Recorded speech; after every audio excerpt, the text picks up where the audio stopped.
Hello, welcome in, monkeys. I'm here. Are you here? I don't know. I think I got one person in here, maybe. It's a good week. We're going to have fairly warm weather for the beginning of the week. We're going to be cooling off, get back to normal temperatures. So we'll see how things go. So I had a question. I got nobody here, but I'm going to talk anyways, just in case some people show up. I got my trusty little excavator here that's not going to show up. But one of the questions I got was idlers in front or drives in front when digging trenching. So the question that I usually wind up with is that why do you dig one way or the other with the drives in the front or the drives in the rear? The sprockets I always keep in the rear for the simple reason of if there's an emergency, you reach up and you grab the controls and you pull backwards on them to pull yourself away from the hole that might be caving in. And that's my theory behind it. And it's just what I do. So I want to say hi, guys. I got Buddy said hi. So if you guys are in here watching, shout out, let me know. I'll shout out your name, say hi.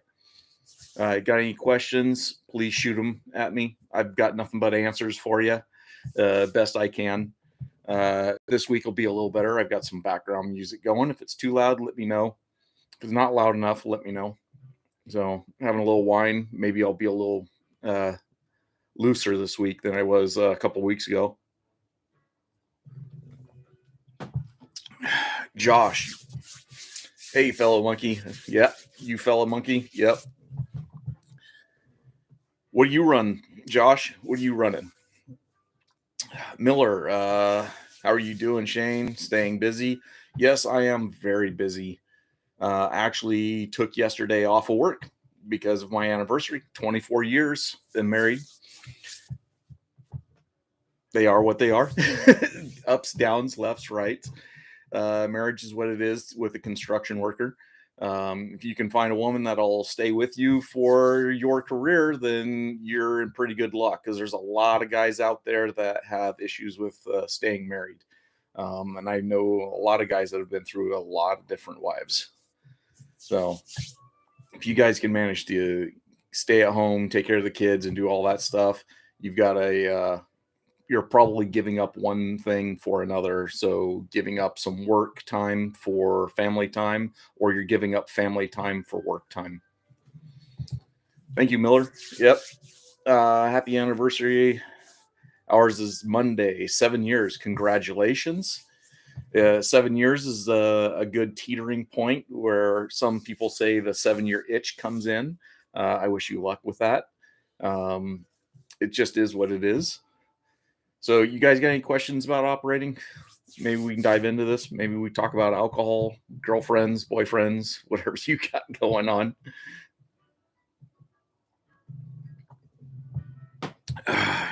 James, what's up, monkey?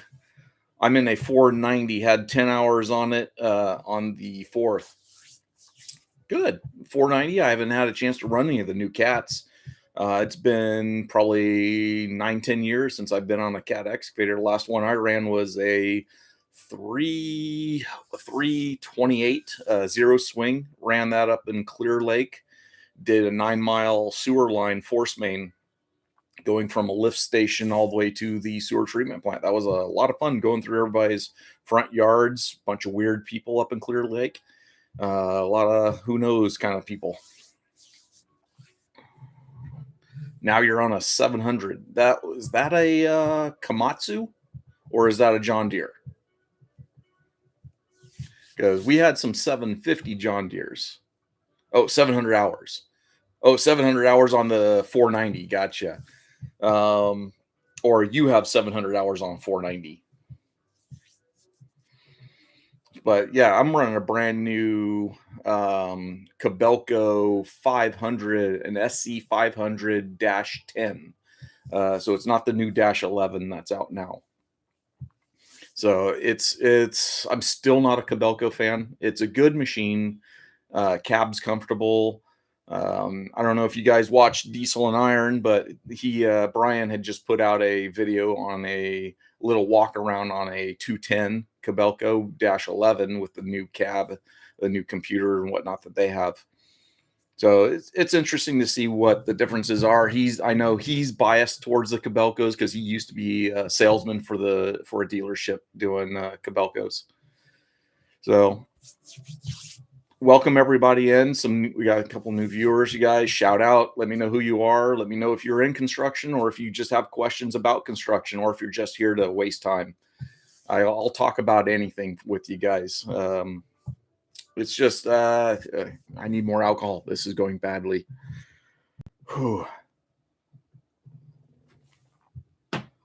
Yeah, getting this stuff started for me is always a bit of a rough time. So I need some help getting started. So you guys want to give me something to talk about, that would help me out a lot because I got ADHD and I tend to get distracted very easily and my mind will wander if I'm not paying attention, which is, I guess, we can get onto that. Running equipment, if you've got ADHD, equipment's a great place to be because people with ADHD tend to get stupid hyper focused on things. And for me, digging is one of my deals that I can hyper focus on. And it makes life for me a lot easier on the machine because I'm super into it. So I'm concentrating on it 100% and I'm not distracted by other things around me. I'm able to shut life out. I'm able to shut anything out that would be considered a distraction. It's very rare that I find myself being distracted while I'm running the machines. James, I love my machine very, very smooth. I love that. I love what I do in my life. How long have you been in the industry? I have been in the industry, God, my entire life.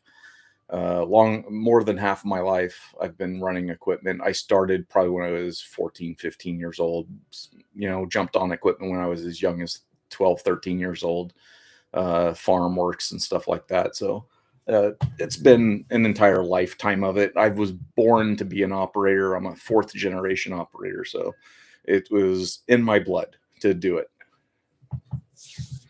And I've been actually in the union as a local 3 operator for 30 years now. So I've got about 7 years left before I qualify for full retirement. Unfortunately, because I started at 18 out of high school into the union, I managed to go through Job Corps and get into the operating engineers in 94. I don't qualify for our magic 85 rule, which is our age plus good years of service and something else that adds up to 85. If you get that magic 85, you qualify to retire at full pension, unless you're under 55. If you're under 55, you don't get to retire, which sucks because that means I got to put in an extra 2 years of service. So I'll have 37 years in when I qualify to retire. But it means I get a little more money in my pension and, things move the way they do. Gives me a few more years to teach some new guys some more stuff. All right, Josh, how do you deal with an a-hole foreman who expects you to know everything without teaching you anything? That's a rough one. I've walked on the jobs. Luckily, with my natural abilities, it has paid off for me. It's gotten me into trouble, out of trouble. But for the most part, I've been lucky enough to be good on the machines to know what I'm doing, and I catch on to things really quick. Dealing with an a-hole, you do your job, you do what you know, and if there's something you're not doing right, you tell him, hey, if I'm not doing it right, tell me what I need to do or what I need to change. Talk to some of the other operators. Heck, I got my email address pinned at the top here. Shoot me an email if you got a question about anything. I will answer it. I'll reply to you in an email back, and I will also make a video of it if we think it's important enough to share. So, yeah, dealing with bad foremans it's bad news all the time. I walked onto a job, so story time. I walked onto a job, been with this company about for 4 years, maybe 5 years at the time. I was working in the Bay Area, not my area. So I live in the Valley. I was working in the Bay Area, living in a trailer at the job at the yard. Would go out to the job, and my first day out on the project, the foreman walked up to me and just points his finger and says, "Listen, I fired two guys before you. If you're not good enough to cut it, I'm going to fire you too." Whatever, man. If you're gonna fire me, you're gonna fire me. I'll jump on the machine. What do you want me to do? He told me what he wanted me to do. I went to work, and he got over that anger, and we started making some progress at the job site, and wound up getting along fairly well, to the point where I was more or less at that time a loner operator. My normal foreman that I worked for didn't have a project. We were between projects because it was winter. The new project kicked off, and I was getting pulled off of his crew to go do that, and he was going to get another operator. And he was a little upset over that, over losing me, and he fought to try to keep me there, and that kind of sucked for him because he was losing me. And I understand why, because the project we had worked on was a hospital job, stupid strict, and it was next to a children's hospital, and we had zero dust control. There's noise control, noise control on a construction site, right? So one of the things I had to do was beat shoring, or the slide shoring in right in between gas lines and steam lines. There was about an inch on either side of the shore, or a shield plate that I was putting in. I'm just beating on this thing with the excavator, just singing in my head, "I'm gonna get fired. I'm gonna get fired." Every time I hit that thing, thinking I was going to break one of the pipes that I was beating this thing in between. But it was the only thing we could do to shore up the hole that I was digging underneath everything. So there's a lot of extreme situations that I put myself into, or I get put into, and I get lucky. I get lucky and I get through them. I don't know if it's skill, luck, or the combination of the both. So we got next. But yeah, the whole thing with dealing with a foreman, it's you work with them, work it out, and move on, or he fires you and you go somewhere else. These days, there's a ton of work. We're going into winter, I know, but still, there's a ton of work out there. You just might have to bounce around. I'm lucky. The foreman that I have, Andy, that I've been working with, he was my grade setter for about 7, 8 years before he became foreman of our crew. So I'm lucky in that respect. We have a lot of respect for each other, and he knows what I'm capable of. I know what he's capable of, and we help each other out a whole lot. Moving on. All right, the 690 ELC local 302 tower crane operator. Wow. I've always wondered, you guys don't make a whole lot more money than I do. I don't know your local 302. I'm not sure which area that is. I'd have to look that up. I want to know, what is your opinion about the quality of the next generations that is picking up the trade? So a lot of laziness, but I mean, there's a whole lot of laziness, a whole lot of time on the phone. No one wants to bring a lunch to work or take the time to make a lunch for themselves at work, and they all want to go out to go eat lunch at, say, fast food or wherever, and they always come back a little late, and I'm like, oh. And I have a new grade setter that's working with me, and we have our issues. I'm trying to teach him, trying to get him up to speed. And cell phone, he was raised by he has a lot of sisters and mom around him, so he has a whole lot of feminine talking problems, which I'm trying to angrily beat out of him. And that's about the best I can do, is just yell at the guys as best I can, as nicely as I can. It gets frustrating. It's very frustrating to have to deal with these new kids coming in. Some of them, we've got a couple of them that have really buckled down, and we had one guy come in, and he started came in. He's overweight. He was a flagger. and we kept him because we're short-handed. And he started wearing this 40-pound lead vest, walking around the job site to lose weight. He lost a ton of weight. He's lost probably 30, 40 pounds now. He quit wearing the vest, and he's learning all the steps. So it's just a matter of getting these new kids over the hump of understanding, take it serious or get lost. And that's the problem. And trying to figure out, trying not to run them off is a hard problem, because finding new guys to replace them means we're starting all over with training new kids. We get new kids in, and then you start all over again with the frustration. Sometimes it's better just to work through that frustration, teach them, find the one that's willing to work, have a conversation with them, tell them, hey, we need to get you past this childish thought way of thinking. The world's not all cherries and flowers and popsicle sticks the way your parents taught you. You need to realize that you're going to get fired and you won't have a job if you don't come to terms with, this is a career. You're going to do this the rest of your life if you choose. So it's just one of those deals. I'm not a big fan of dealing with the new guys, but it's my job to train them. The new operators, haven't had a whole lot of time. I've had a couple of apprentices. They want to learn.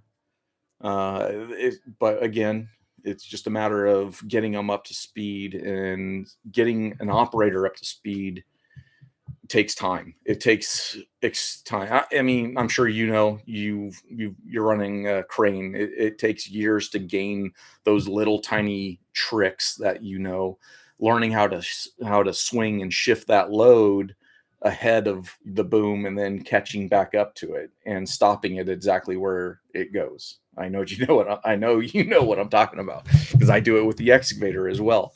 And I ran some crane some little small 20 tons, which, there's not a whole lot of, I'm not certified to do that, but I did that early on in training. So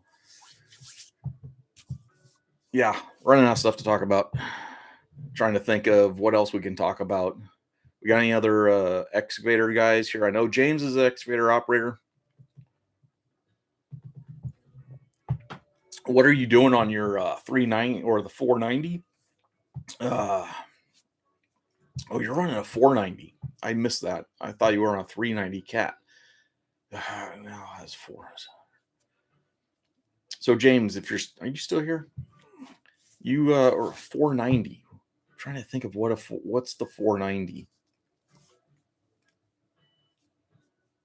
I don't even know what brand that is. Komatsu 490. Okay. Thank you. That helps out. The 690. Hey, dude, what's your name, man? Just in case you come back, I try to remember some names here, so that way I can, if you guys come back, I know what to call you other than calling you the 690 ELC. But for cranes, for some of these young guys out here that are operators, you willing to tell me about how much you make a year? Because I know how much I make. I work a ton of hours. Do you sit up in that freaking crane? Nils, is that right?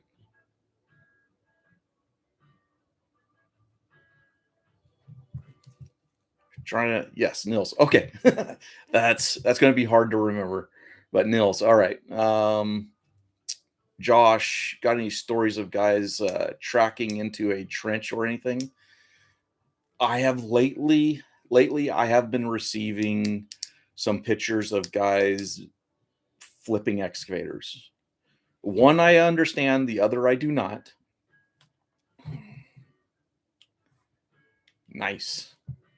So we have another company that was working in Antioch, and they flipped a 750 John Deere excavator, turned it over backwards. Now, all the pictures that I've seen, he was on a 3-to-1 slope. The boom was all the way erect, and you had just laid over. It's just I don't see how it was possible to flip that thing, unless I saw in the picture it was there was a small little depression at the bottom. Maybe it was a V ditch he backed into, and the thing just went over. This is on the side of a highway. It's like he's lucky the boom didn't fall out into the traffic or something like that. But we did have another guy with another company I worked for that did flip a Cat 330, an older one, flipped it, and the boom landed out on the highway with the arm out and everything. It took up 2 lanes of traffic. Bad deal, real bad deal. That was a pain. And the funny thing was about that one was the operator, it had slid off the bank a little bit and he got scared. And the foreman told him, "Hey, just turn that thing and track it up." And he says, "No, I ain't touching this unless you tie it off so it doesn't flip." And the operator or the foreman told him, "Well, get off the machine. I'll fix it for you." The foreman jumps in the operator, turns the tracks, tracked about 2 feet, and it flipped over. So luckily, the operator made the right decision by not doing it. The foreman made the mistake of trying to fix something that he wasn't qualified to fix. And the operator had mentioned, I wanted to get this thing tied off. The unfortunate part was they didn't have any other equipment on the job that was big enough to tie off to, and they would have had to bring something in to do it. And the foreman was just trying to avoid an extra cost on the job. Neil, nice. Yeah, you're about a dollar and a half above me. Windsor. Oh, damn. I'm like, what's up, everyone?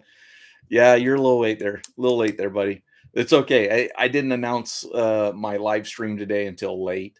I didn't even think I was going to do one. Then I found myself being really bored and not having anything to do. And so I decided to do the live stream and did a rush job at setting up. That's why I got a little bit of a different camera angle. You guys like this camera angle? Because normally I've got it up top facing kind of down at me. So Miller, I run excavators 140s up to 350s, case Cabelco, link belt. Just realized link belt and case are exactly the same machine, different paint. Same thing with Hitachi and John Deere. They're made by the same people with different paint, just different names on them and different paint. Damn pen. So Miller, do you trench? Or are you just doing dirt moving? Do you have any specialty deals that you work with? You like just doing compaction, dirt work? Neil, we don't have state income tax, so I think all pencils out the same. Uh, yeah, well, you've probably, if you don't have, no, you make more money than I do, bud. So we have income tax, we have sales tax, we have taxes on top of taxes on top of taxes here in California. It is ridiculously expensive to live here. And I'm surprised. I mean, it actually right now it's not a surprise, but there are more people leaving California than there are moving in. It's the first time in history actually that California had more people leaving than coming in. So that's not a surprise to me, especially large companies are leaving California, which means less industrial work for us. So the Democrats here are really, they're going to tax everybody out of California, and I'm not sure why they're so insistent on taxing anything and everything they can tax. It's just insane to me. If I had the choice, if I had the ability, if I didn't have 7 years left in this union, I'd already be gone from California. I would have left a long time ago. I've already bought property in Colorado. I know Colorado's just behind California with a lot of things, but when I move, the place I live, I'm on the west side of Colorado, so they're a little more Republican there and more aligned with the ideals that I have as well. Oh, let me see. Oh, you guys started chatting. Nice. Okay. Hitachi and Deere just painted ways the last year or two. Yeah. Windsor, I haven't seen any hose flipped yet myself, but I did almost flip a deer 17 mini over in the pond, but was able to save it. Well, if you think about this, if you're tracking somewhere that you think is going to be unstable, dangerous on a slope or anything, as long as you keep your bucket close to the ground and in the direction that that you would fall, as long as you're capable of doing that, if you start to tip, you're only going to go as far as the bucket goes down. So anytime I'm going off of a cliff or off, yeah, cliffs, I've been off cliffs, slopes or anything like that, I always put the bucket on the downhill side, not fully extended, but at a 90-degree angle, because I want to be able to push out or push myself up and back up. If you put your boom and stick all the way out when you go off an edge and you go off to a point that you don't want to be there anymore, or you're going to slide all the way down the hill, if you pick up, you're going to take off sliding. But if your boom's in a little bit, like that 90-degree bend on the elbow, you've got a chance of pushing yourself back up. If you're extended all the way out, you're not going to push yourself back. All you're going to do is be able to roll the bucket back, and then you're done. So beyond that, that's why I like to go off edges with the bucket down at about 90 degrees. It gives me a chance to push myself back up if I get into trouble. But I had one time I had climbed down into a sewer trench. It was a V ditch. I got into it sideways, tracks like this, and I wanted to turn in line with it. Well, I got about 45 degrees, and the two opposite tips of the tracks touched, and it started to roll back. I got lucky. I stuck the boom out, and it balanced back out and brought my front end back down. But yeah, that was a butt pucker for me. And I did that early on in the career, and I've learned not to do that kind of stuff anymore. Right now, I'll cut in a ramp, and then track myself in. All right. Where am I? Okay, Windsor. I've seen hose flipped. Okay. I am one of them. I used Neil. I am one of them. I used to live in California. Yeah. Hey, congratulations for getting the hell out. So you know the pain here in California. So I got a question for you, Neil. How much does that crane sway in the wind when you're up there? Because I've seen them; they look stable as hell from the ground sometimes. But I was on a project just recently, and we had a windy day, and the crane would swing around, and I looked at the lattice structure going up, and I was like, "Dude, that thing is flexing up there." I was like, that thing's got to be moving like 3-4 feet up at the top at least. So I was thinking it's one of those things. I'm a little afraid of heights in certain situations. Other situations, I can stand on the edge of a 30-foot ditch and look straight down and not have a problem. But when you start going vertical above the ground, then I start running into some issues. Eric, how's it going, brother? Wondering how it is going with your job site content. Yeah, job site content's still the same. I actually uploaded today. It's not available yet. I have to go through and do all my do the blur outs of some faces and some logos. Once I get that finished, I'll be able to make that video go live. So we should have a new video this week. It's just a little 15-minute video of stripping asphalt and throwing it in a truck. And then I'll do the second part to that video of the actual trenching being done. So we've got a potential 2 videos, and I also have another one with slide rail system that I'm working on. So it's just a matter of finding the time to be able to edit these videos and work on them. And it's kind of rough when you work 6 days a week, 10 hours a day, and the company doesn't want you doing anything else. And then on your day off, you have an anniversary. So that's how the video editing goes. But it's coming. There is some content coming for you. Okay, Miller, no basements, ponds, site builds. Diesel and Arn came down and worked with us, if you remember, but built right excavating. Oh, yeah. I saw that video. That's cool. I mean, Brian's a cool dude. You know, I talked to him a couple of times. We've done a couple of live feeds together. I need to do another one, and I do have a possible promotion coming up for myself. Been trying to keep it under wraps, but I keep talking about it with random people, and it keeps getting out more and more. But I do have a promotion coming within the company, and as soon as that's finalized, I'll be able to do I'll do a video and let you guys know what's going on and how that's going about. And I'm probably going to hook up with Brian with his podcast, Sweat and Grime, and I'll probably do a Sweat and Grime with him and talk about that promotion and what what my job is moving forward for the rest of my career. Fishing and farming life.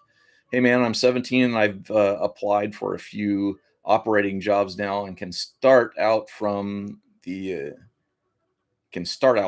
older guys. Oh, how can I start out from the older guys? Start out or stand out? I need a little clarification on that one. But let me see. Stand out. Okay, that's what I thought. So standing out from other guys, not older guys. Being 17 and starting in construction, if you're trying to get an operator job, I would suggest if you're non-union, start on a shovel. Learn what the job is.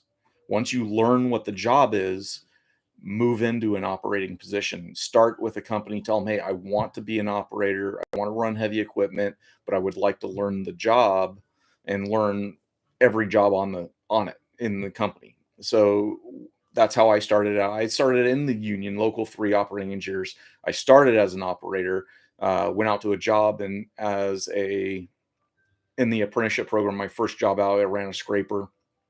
And then I went to another underground company and I was hired to run loader. When I showed up, they said all we need is apprentice hours. Go sit on a bale of hay over here and leave us alone. And that kind of sucked. I was a little peeved at it, and I said, "Hey, I know grade setting. I know how I've been running equipment for a while. I mean, I'm not going to be the world's greatest, but I know how to run them. I'm not going to flip into a ditch because they had a ditch right next to the ditch they were digging. It was really one of these in between housing that was kind of a pain in the butt right away. So what I did is I just put my best foot forward. I say, hey, just give me a chance. And that's the best thing you do. You give me a chance. I learn quick. And that's the thing. If you make mistakes, you're going to make mistakes. I've made so many freaking mistakes in my career. It's you can't count them. And one of the sayings that I tell all my new guys is it's a Yoda, kind of a Yoda saying. What is it?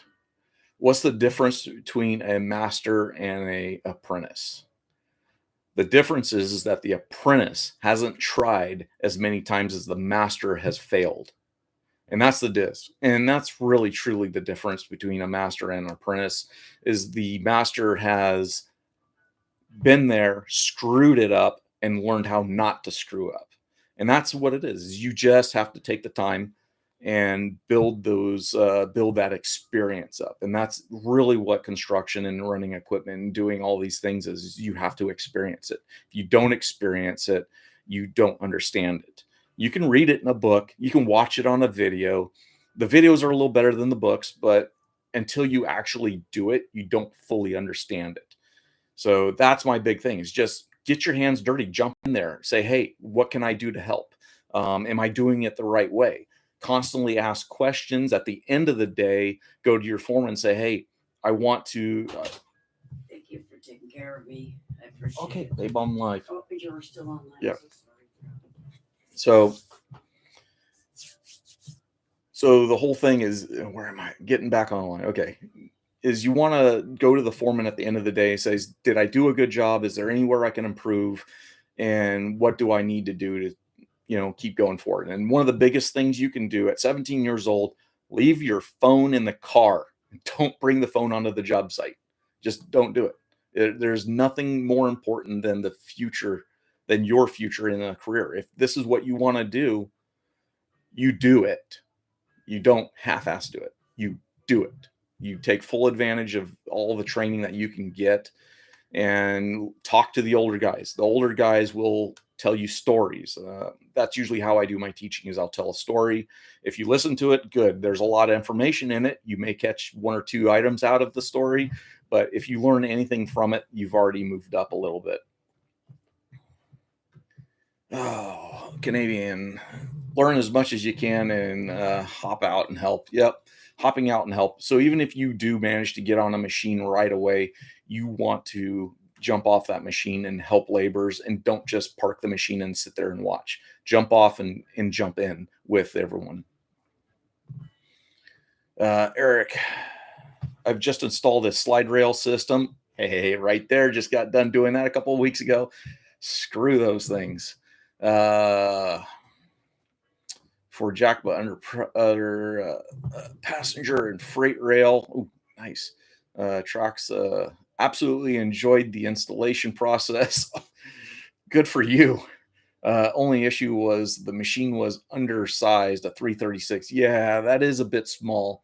We were using our 870 John Deere for ours. But yeah, the slide rails, they can be put together, So question for you, Eric, did you have a company come in and drill the holes and set the posts for the slide rail system? And have all that measured out so that way it goes in perfectly and it's set so the panels and everything just slide into place and the cross beams slide in. Because ours was about a half an inch off, and we had to kind of beat some parts together, which is never fun. Neil, what you are talking about is tower torque and jib boom deflection. Yes. As the operator, you feel that every time you swing or pick up a load in the wind, depending on the miles per hour, you can sway 5 to 6 feet. Wow. Yeah. I would probably get nauseous and not be up there very long. I mean, I really give it to you guys in the tower cranes. That's a whole nother world. You're stuck up there all day by yourself. I'm assuming you got a radio and a coffee can without a lid. So I'm sure you can't just fling that stuff off the side, or have you? All right. Fishing and farming life. Okay, so start out on a shovel, talk to the company. Should I go for a labor or an equipment hard to move up from? It's if you're good at what you do and you keep making the point to talking to the higher ups people and let them know, hey, I'm learning all this stuff and I want to be on the equipment. Eventually, you'll get there, depending on the company. Again, if you're looking to do union, you're going to want to go operators first because it's very difficult to get into unions. Sometimes I know our union right now, the local 3 in Sacramento area, our District 80, we have 15% of unemployed or over 15% unemployed, and they're not allowing anyone into the union outside of the apprenticeship program. So if you're non-union, you can start on a shovel and move into an operating position. Not so hard. It's not that difficult. It's easier to do that. Just every time you get a chance, don't force your way into it, but just keep asking, hey, can I run it? Or so another thing to do is like on your lunchtime, on your time, not company time, say, hey, if nobody's running the equipment, can I go move some dirt around? Can I try doing something on the equipment on your lunchtime? Or ask if you can stay after a little bit, and maybe the foreman will stick around for half an hour and let you run the equipment for a little bit. So that way you gain experience at no cost to the company other than fuel. Just make sure you don't screw anything up and you'll be fine.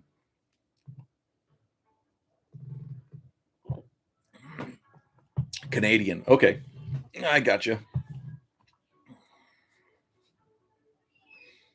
If you have experience operating, you can probably find a company willing to take you on without any experience. It's a bit of a hard harder sell, labor is a good place to start because you learn what has to be done on the ground and then the trench. So when you hop on the shovel, you have the knowledge. And that's the truth.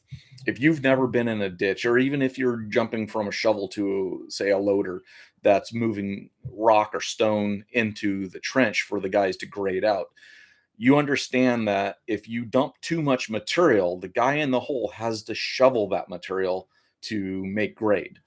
And I've been on both ends of that. I've accidentally shooken too much material into the ditch, and I've had too much material shaken onto me in the ditch. So I understand, and I feel bad when I do it. Sometimes it's unavoidable if you're using an AB asphalt based mix. It and it's wet, it tends to stick to the bucket. So you got to really give it a good shake to break it up before you start shaking it out into the trench.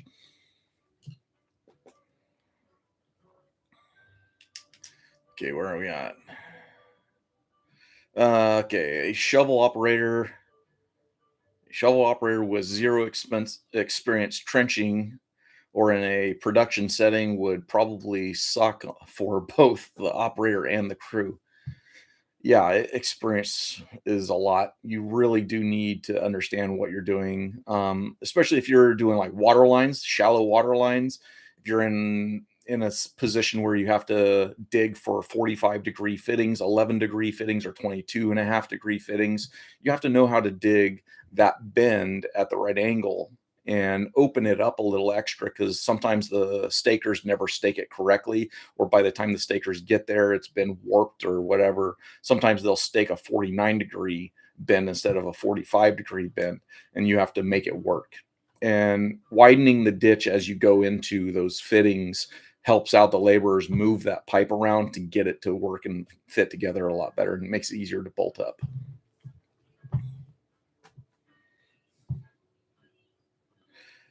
Okay, Canadian. It's clear skies and sunny, and you're standing under a tower crane. I feel a bit of dizzy. It's probably not rain. Yeah, no. Yeah. Yeah, that was bad. Farm life. I'm in the San Diego area, and once I get out high school, I'm gonna try to join the operating engineers. I mean, yeah. So you're local 12. So you're very much along the same lines. They have the same a lot of the same rules that we have. Joining. So if you don't have any experience at all getting into the apprenticeship program, you had better have some good test results because you're going to have to take a written test, and that score will dictate where you are on the list for getting into the apprenticeship program. So you had better study up and be prepared for mathematics, especially. Not a whole lot of written stuff, but mathematics is very big in understanding mechanics. So they're looking for they're very common sense questions. It's probably about 60 questions or so. Once you get through those, it'll really, they'll tell you where you're at. But I got in with a score of 89, and at the time I had help getting in as well because I went through a different program. I went through Job Corps, so I had pretty much an automatic in. But there were guys out there getting 98% on the tests, and those were the guys they were taking. When I joined, they had only took 7 apprentices that year, and the year prior to me getting in '93, they had only taken 3 apprentices to go through the apprenticeship program. But right now they're taking a lot more than that because they know they have to replace a lot of us old guys that are starting to retire out. And our company is actually going through a new phase of hiring and promoting people into higher positions because they know we have superintendents, foremans, and a lot of old operators like myself that are starting to retire out now, and they're looking to bump people up. So that leaves more holes at the bottom of the ladder. So everyone gets bumped up. Now we need to replace those lower ranks.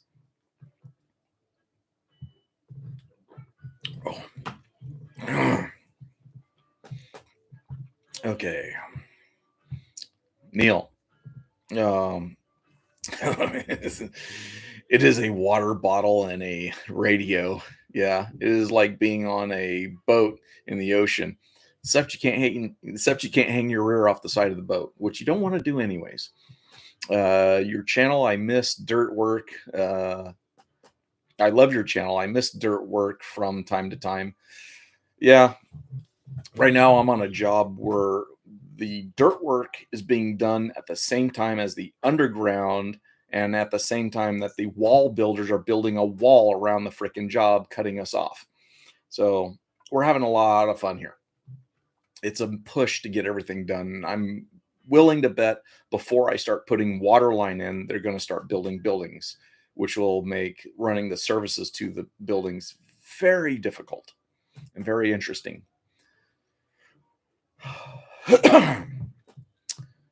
Okay. We did have a installer from company come out and assist for the installation, being it was our first use of a slide rail. He made it work really well. Yeah, it's very important to have people that have done slide rail before do it, because there are little tricks and things that you need to understand, like backing up that first panel that goes in. You want to have that nice and tight, the back side of that panel nice and tight, so it doesn't drop when you start dropping in the other panels. Because I'm sure you know what I mean by that. Because those panels, if they get undermined and they don't have anything holding them up, that top panel will just drop all the way at the bottom. And I may have video of that specific thing happening. We slammed in a couple of brace rails, and I hit it to drop it down to grade, and the side panel came loose and disappeared. So we had to order another panel to replace it on the top instead of trying to fish it out. That was a pain. So, okay. Farming life. Do you have experience in some equipment? I do have experience in some equipment. Well, tell me what the equipment is. Okay. Because I get guys that come on the jobs, and I'll tell you this. Every laborer that has come onto the job this year says, hey, I want to be an operator. I've been an operator, so I can jump on equipment if you need me to run equipment. Every single laborer, and we have hundreds of them. So I would suggest not just walking onto the job as a laborer. Show them that you know how to do the job as a laborer, and then when you start getting noticed that you're doing good at your job, then you bring up, hey, I would like to move up into running equipment. And then use the technique like I was telling you. Talk to the foreman and say, hey, during lunchtime, do you mind if I run the equipment a little bit, or after work, can I get a little seat time on the equipment? I'm trying to get some experience. That's going to be your biggest sell for yourself to getting time on the equipment and getting bumped into an equipment position. I find traditional boxes for long term. A plan is removal, especially in a heavy blue clear and blue clay. Oh, blue clay. Yeah, that's not fun stuff. And type 3 material. Yeah. No, I've done type 3 material, which really sucks. I did do a job once. We were doing sewer at 29 feet deep in sand, and they wanted it open cut. So I V-ditched a 29-foot deep ditch that was 121 feet wide at the top, I believe. And you didn't need a ladder to walk in and out of this hole. It was close to a 3, maybe 4-to-1 slope. Yeah, it was a ton of material to move. Lots of material. I was pre-Xing. I had a machine pre-Xing for me. I was excavating from the bottom, throwing it backwards because I couldn't reach to the top of the hole, to the side of the hole to get the material out of the hole. That's a lot of work. It's a lot of moving material that gets really, really expensive. And then you got to put it all back in.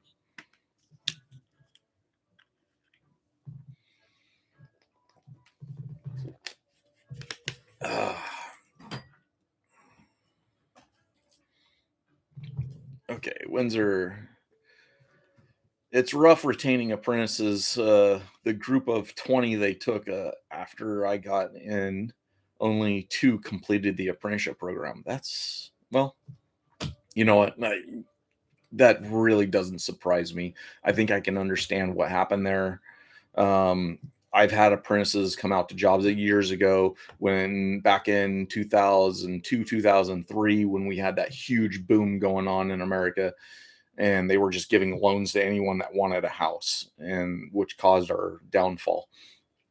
But the apprentices they were sending out, I had an apprentice, a black girl that came out, and I don't know what they taught her because she didn't have a clue to what was going on the job. Not a clue.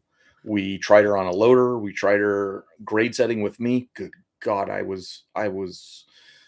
couldn't get rid of her fast enough. But I was told I had to work her for 3 days. And then the apprenticeship coordinator came out and says, yeah, she doesn't have a clue what she's doing, and then moved her on to loader. She was running an old Cat IT-28 air brakes, and she ran the loader out of air before she got to the ditch to dump rock in the ditch. People were walking around going, "Are there snakes out here?" Because it was going with the brakes. I'm like, just roll on up. Come on. Everybody's waving at her, trying to get her to roll up. She was afraid, and she didn't work out. I think they eventually did kick her out of the union. But yeah, at that point, they were taking anybody and their brother.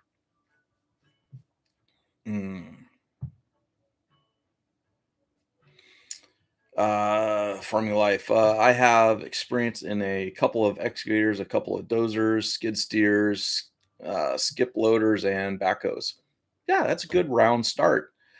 Sounds a lot like what I did. I actually got lucky and got started on a blade doing road work and stuff and V ditches for the farmers.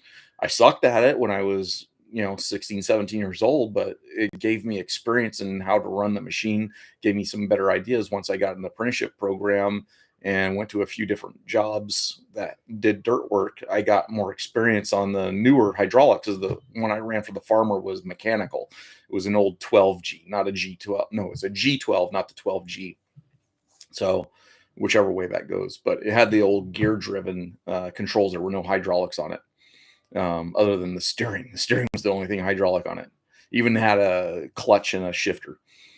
That's how old of the machine that I started on. Dozers, not dozens, yeah.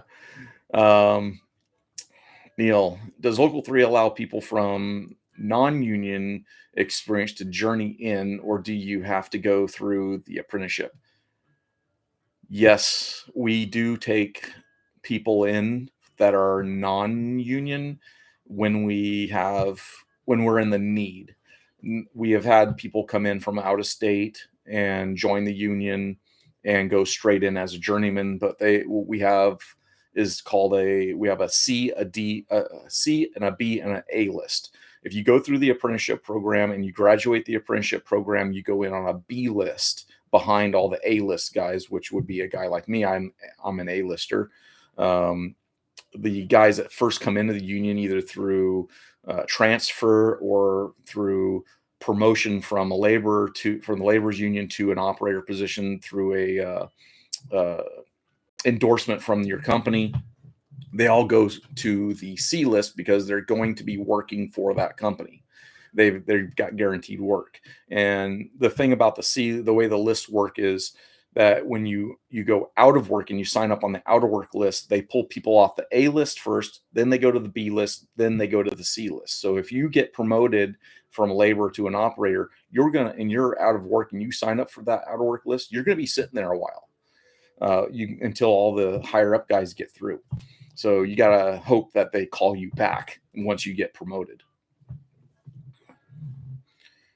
Canadian, why the V ditch that deep? Wouldn't it not be more cost efficient for double stack boxes, or just not feasible on that job? To be honest, the rentals here in California, sometimes the process and the dealing with the sand in a type 3 material, sometimes it is better to just open ditch it because it's going to be open. So some of our inspections that we are required for our pipe, we've not allowed to bury our pipe. So if you're in type 3 material and you're pulling a box. When you pull that box for the next pipe, it could cave in and bury that pipe. Well, now the inspector wants us to dig that pipe up so he can visually inspect that it's been stabbed in correctly, and he can mark off that it's done and we're allowed to backfill it. So digging open trench is better in that respect, so we don't have to worry about the inspector not seeing the pipe and not seeing the joints, that everything's installed correctly. And that's one of the downfalls to California, that there are so many stupid rules that we have to follow here. We can't just dig it, lay it, and bury it. At least there are a few different projects that I've been on that we're allowed to do that, but most of the time not, which kind of sucks. Where am I? Okay, Windsor. So do laborers not have a union out there? Oh yeah, laborers do have they have lots of different union halls here. Lots of different districts have their own union, and they don't jump ship like that, and the operators wouldn't accept them from other trades. It's very rare. Well, not so much here, because like the whole thing's going on, like you said before. We had 20 apprentices with Windsor. Yeah, you said there 20 apprentices went through, only 2 of them stayed in or didn't get kicked out.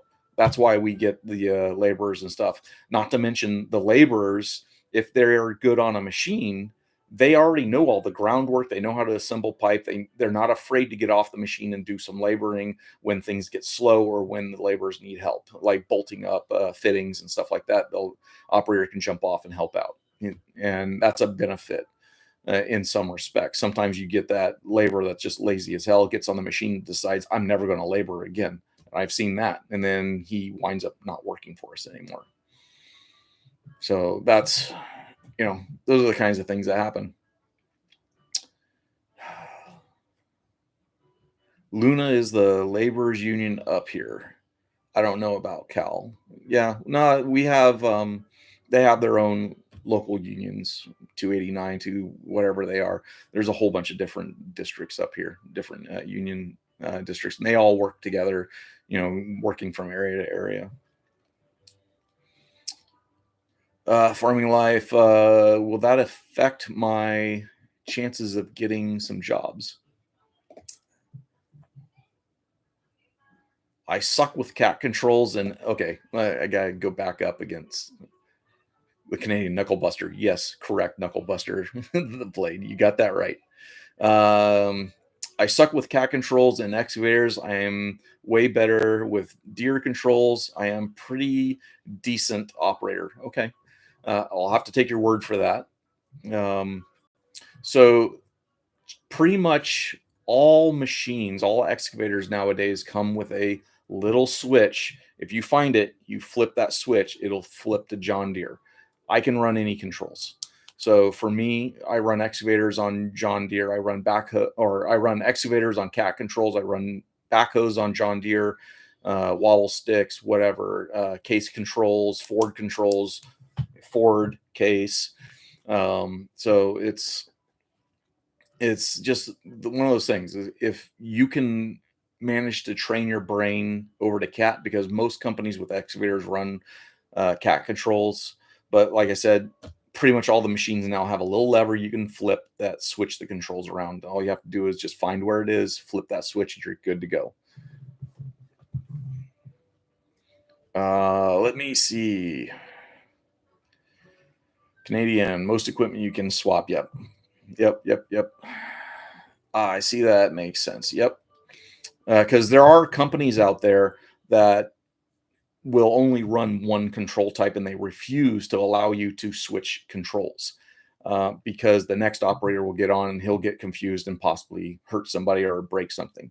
So there are companies out there, most of them are small, that want everything John Deere or everything cat. Okay. Windsor, cat pattern is best pattern. Windsor, I agree. When I'm sitting in the seat and I've got the controls on my sides, they have to be cat. I can run them John Deere, but I'm not as good. The wobble sticks have to be John Deere, can't be cat. And then you got your standard, case and other controls like that. Let me see. I don't mind hopping out to help. but I get sore when I labor has to be done, and the laborers are slacking or not paying attention and on their phones. Yeah, that happens. Or smoking. I've been guilty of not hopping out. Yeah.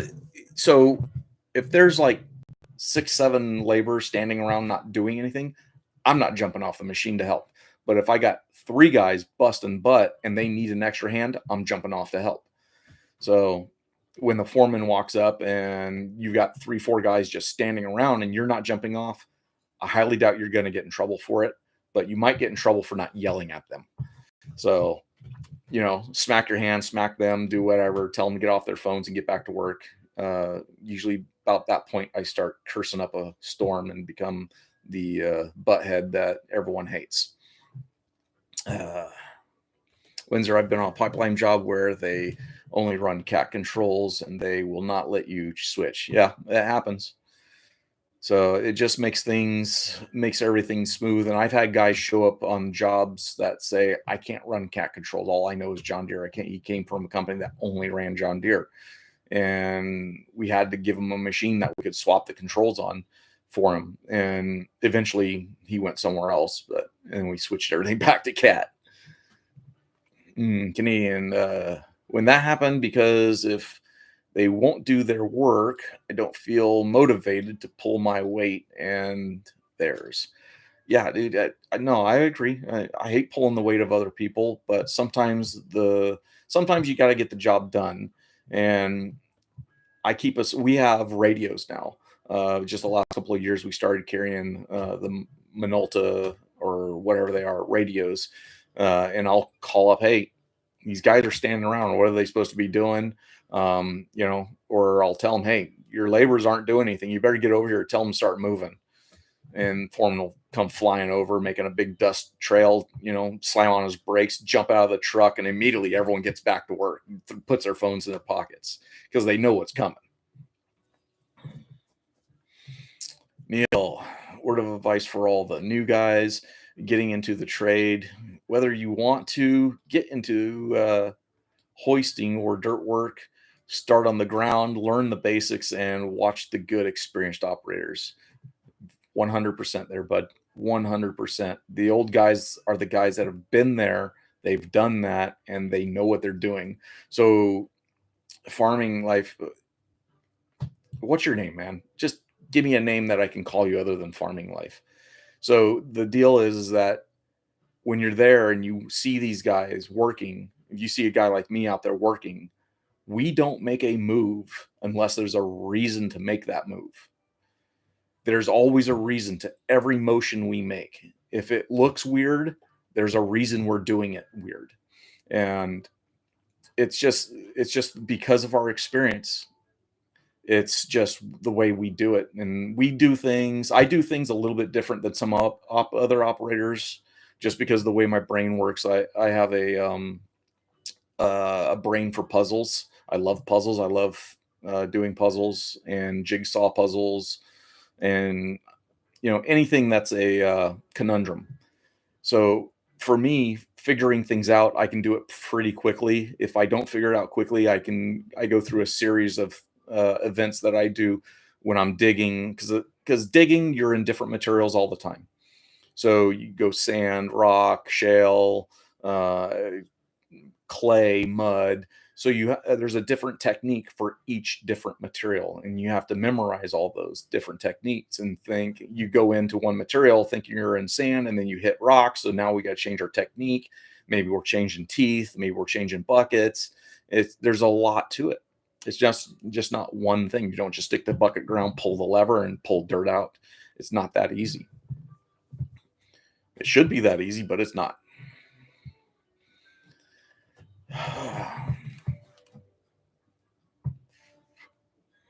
Okay, where am I? Okay, that was for Neil. Canadian. Litz Diggs runs backhoes on deer and shovels on cat. Yes, that's what I do. He said he can't run them switched. That's that yeah. If you put cat controls on wobble sticks, I'm lost. If you put John Deere controls on a cat excavator, like I said, on the armrest controls, it takes me a while to get used to them. I'm better off sticking with what I know. It's just because, so it's like anything else in life. If you do it a certain way, a certain amount of time, you get muscle memory. Your muscle memory will take over where you don't even have to think about doing things. It's a lot like fishing. When you flicking those lures out there and whatnot, you learn how to do it, and then you start doing it. You don't even think about it, and you're doing it right every time. You know how to put it in that perfect spot to get that lure to go under the log or whatever you need to do, so you can catch that hidden fish. Machine radio okay in most places. No earphones. Yeah, earphones have become a large problem with us. Guys can't hear things. The problem with the earphones is that what's going to happen is it cuts down on the things you can hear, especially if you're drowning it out, the job site noises with music or whatever you're listening to. What's going to happen is a backup alarm is going to come up and you're going to wind up under a tire of a loader or something. And we have had that. We actually had an accident in the company about 5 years ago. A guy took a loader somewhere he wasn't supposed to, and he put it in reverse, backed up. We have backup cameras, but there was a woman walking down the road that had earphones in. Her face was glued to the screen, walked right into the path of the machine and got run over, and it killed her. So that was a bad deal, but you got to be aware of your surroundings, especially on these job sites. I do believe construction workers, dirt workers, especially the guys on the ground laborers, grade setters and stuff, their rate of injury is much higher than most other jobs out there. We are one of the highest injury rates, and that's why we do things like stretch and flex before work and prevent injuries like that, like getting twisted ankles and stuff. Our company, we do a stretch and flex every morning. We do about a 10 minute stretch and flex, and it helps me out with my shoulders. I've got bad shoulders, and doing the exercises do help a lot, especially with blood flow. You got to imagine, if you're an operator, you're sitting in a seat 8, 10, 12 hours a day, not really getting up and moving around. So that can create, so doctors told me after about 4 to 6 hours, you can develop blood clots in your legs. So it's very important while you're running your equipment, if you have a moment, get out, stretch your legs, and get the blood flowing again. It's very important to get stretched out beforehand as well. Earphones will prevent you from hearing yelling, sirens, etc. Very few companies will allow you to have headphones. Yeah, and it's one of the problems I'm dealing with my grade setter right now. If he's watching this, and I'm pretty sure his son will watch this, you can tell your dad to pull the earphones out of his head. But he does have a new baby, and his wife calls him often to complain about the baby. So, okay, Windsor, another tip if you're working close with ground guys, keep your windows open so you can hear if someone yells. True. When I'm working on the excavator, if I'm doing backfill or something and I'm by myself, I'll shut that thing up, turn the AC up to full blast, and turn on some tunes, and keep my radio, my handheld radio nearby, so that way they can yell at me over the radio. That's another good reason for having those radios, is you can talk to people. Some companies use CBs. A lot of dirt working companies with large spreads, they'll use the CB radios in the equipment. But yeah, leaving the windows open. So if I'm working around pipe laying or working around laborers and stuff, I always put my front window up so I can hear. Even if I don't open my door, I still have the front window open. All right. Wow. Holy cow. I've been in here for quite a while. All right, guys. I actually have a movie I wanted to go watch. So I'll answer this last question here, these last couple of lines, and then I'm going to call it a night. All right, guys. So if you haven't already, smash the like button for me. Let me see. Canadian, we never do stretch and flex. You probably should. you'd be surprised how much better your day will be if you do the stretch and flex. Even if you're doing it on your own before work, just do some stretches, stretch your back, stretch your legs, your ankles, and your arms out. It just take 5 minutes to do it, and trust me, it'll help. I've been thinking of getting an earpiece for phone calls, though. Got to figure out what model to get. Well, I can't help you on that, bud. I can't stand anything in my ears. I don't even. I hate earplugs, and so I wear ear muffs whenever I need to. See you, Shane. Yep. Okay, Windsor guys. All right. Neil, I did a bit of underground in the California and the Washington State, two different ways of doing things. Yeah, I was wondering if you ever put a ductile iron pipe in the ground for water main. Yes, I have. I've done a lot of that. We have a lot of places that's required here. I actually have a video of us putting in ductile iron pipe.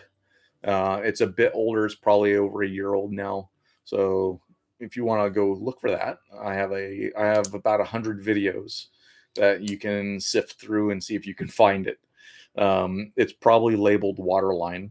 And it's not a bad video. It's pretty good. A lot of people find a lot of errors in it. And I have a bad tendency of when I swap buckets, not checking the bucket, but that's because I can see the quick connect through my, through the pins, and I know that it's locked, and I give it a little shake and I know it's locked. So it's just one of those things that I've learned and I've done. I've only lost one bucket in my career out of 30 years. And I did that back when I first started digging. And actually, not when I was digging, actually, I did it with a compaction wheel.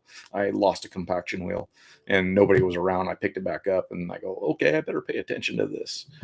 So, all right, guys, thanks for watching. And as always, keep your butt level and your ditch straight.